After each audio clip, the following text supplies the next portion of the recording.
Errol Spence says he'd be interested in fighting Canelo Alvarez 160 pounds in the Cowboy Stadium in his home state of Texas. He said, quote, "With Canelo, yeah, I definitely entertain that. That can happen. That's a huge fight. That would be huge for the Cowboy Stadium when we're back to 100% capacity. That's another mega fight that I could have. I could have a lot of mega fights. It takes quite a few pounds to get down to 147. I wouldn't have any problems fighting at 160, but at the end of the day, it's down to the guys in suits," end quote. Now, some people have looked at this and said, well, it's a case of a PBC fighter using Canelo's name to pick up some traction ahead of an upcoming fight of his. Errol Spence, of course, is fighting Danny Garcia in the not too distant future, December 5th. And so they're saying, well, mentioning Canelo's name is just going to draw attention to him and his fight.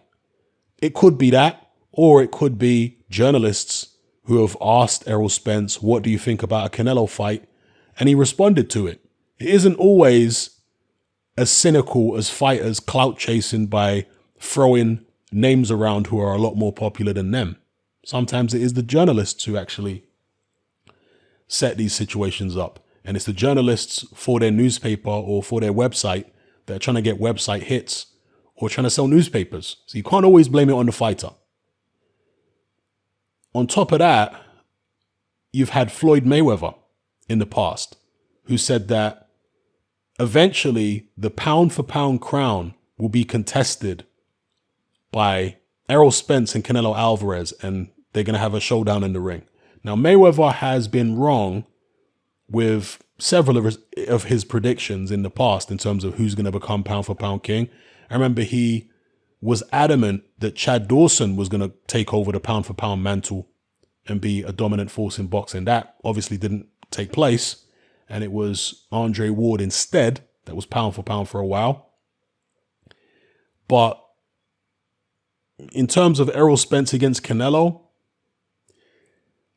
Canelo's such a big guy, even at middleweight. Is he ever going to fight at 160 again? That looks unlikely at this point anyway.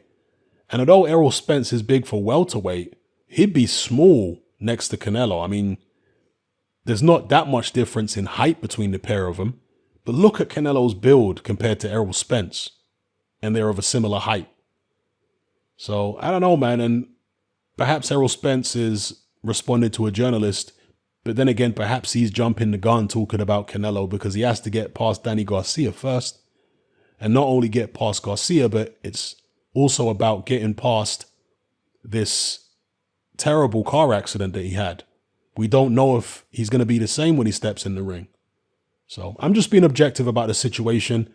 I know some people are saying Errol Spence is clout chasing. I don't know how he was asked the question. And of course, you have to remember that Floyd Mayweather brought this potential fight up many years ago. And so people, journalists are going to remember that, some of them. And they're going to keep on talking about it. And I'm sure Errol Spence himself has brought up the Canelo fight in the past as well.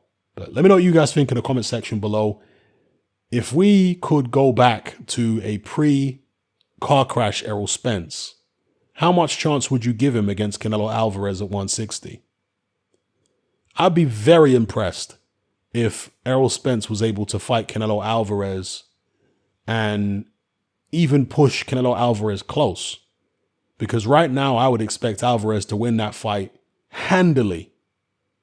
I don't know whether he'd stop Errol Spence. I don't know how Errol Spence's punch resistance would be up at 160 or maybe even 168. I mean, I don't know how far Errol wants to push it.